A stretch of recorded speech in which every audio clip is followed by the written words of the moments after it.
আজ রাতেই বড় কিছু ঘটতে চলেছে।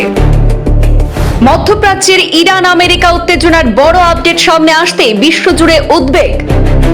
আজ রাতেই বড় কিছু ঘটতে যাচ্ছে, বিলীন হয়ে যেতে পারে এক সভ্যতা, ট্রাম্পের সতর্কবার্তা। আগামী 48 ঘন্টা যেখানেই আছেন সেখানেই থাকুন। ইরানে অবস্থানরত ভারতীয়দের সতর্ক করে জরুরি বার্তা নয়াদিল্লির। হরমুজ প্রণালী খুলে দিতে ট্রাম্পের বেঁধে দেওয়া ডেডলাইন শেষ হয়েছে ভারতীয় সময় রাত 8টায়।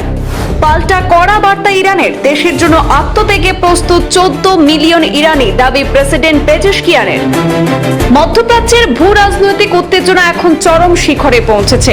হরমুজ প্রণালী খুলে দিতে ইরানের উপর মার্কিন প্রেসিডেন্ট ডোনাল্ড ট্রাম্পের দেওয়া চরম সীমা বা ডেডলাইন মঙ্গলবার ভারতীয় সময় রাতে শেষ হয়েছে।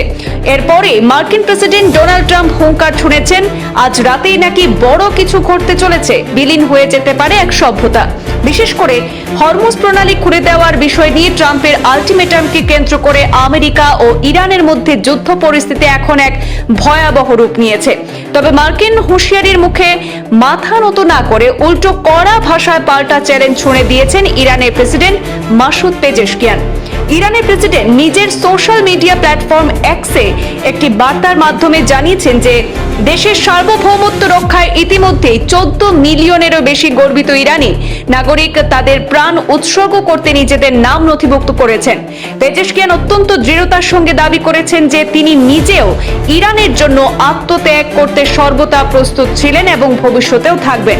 প্রেসিডেন্টের এই মন্তব্য স্পষ্ট করে দিয়েছে যে ইরান কোনোভাবেই পিছু হটতে রাজি নয়। অন্যদিকে মার্কিন প্রেসিডেন্ট ডোনাল্ড ট্রাম্প অত্যন্ত কঠোর ভাষায় ইরানকে সতর্ক করেছেন। তিনি স্পষ্ট জানিয়ে দিয়েছেন যে মঙ্গলবার রাত 8টার মধ্যে যদি হরমুজ প্রণালী খুলে দেওয়া না হয় তবে আমেরিকা ইরানে ধ্বংসলীলা শুরু করবে। ট্রাম্পের দাবি, মার্কিন সামরিক শক্তি মাত্র এক রাতেই পুরো ইরানকে নিশ্চিহ্ন করে দেওয়ার ক্ষমতা রাখে। তিনি সাফ জানিয়েছেন যে ইরানকে কোনো অবস্থাতেই পারমাণবিক শক্তিধর দেশ হতে দেবে না আমেরিকা এবং বর্তমান পরিস্থিতির প্রেক্ষিতে ইরানের ক্ষমতা পরিবর্তনের ইঙ্গিত দিয়েছেন তিনি। ট্রাম্পের সাম্প্রতিক সোশ্যাল মিডিয়া পোস্ট ঘিরে বিশ্বজুড়ে তীব্র চাঞ্চল্য তৈরি হয়েছে। সেই পোস্টে তিনি উল্লেখ করেছেন যে আজ রাতে হয়তো একটি প্রাচীন সভ্যতার অবসান ঘটতে পারে যা কোনোদিন আর ফিরে আসবে না। যদিও তিনি এমন ধ্বংস চান না বলেও জানিয়েছেন, তবুও তার মতে বর্তমান পরিস্থিতিতে এটিই সম্ভবত ঘটতে চলেছে। ট্রাম্পের এই বিতর্কিত মন্তব্য ইরানের দীর্ঘ 47 বছরের রাজনৈতিক ইতিহাসের মোড় ঘোরানোর ইঙ্গিত দিচ্ছে বলেই মনে করছে আন্তর্জাতিক বিশেষজ্ঞরা। অন্যদিকে ভারতীয়দের জন্য নতুন করে নির্দেশিকা জারি করল কেন্দ্রীয় সরকার।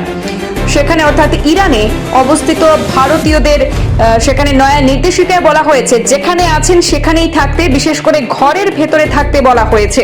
এছাড়াও সমস্ত বৈদ্যুতিক এবং সামরিক স্থাপনা এবং বহুতল ভবনের উপরের তলা এড়িয়ে চলার বার্তা দেওয়া হয়েছে।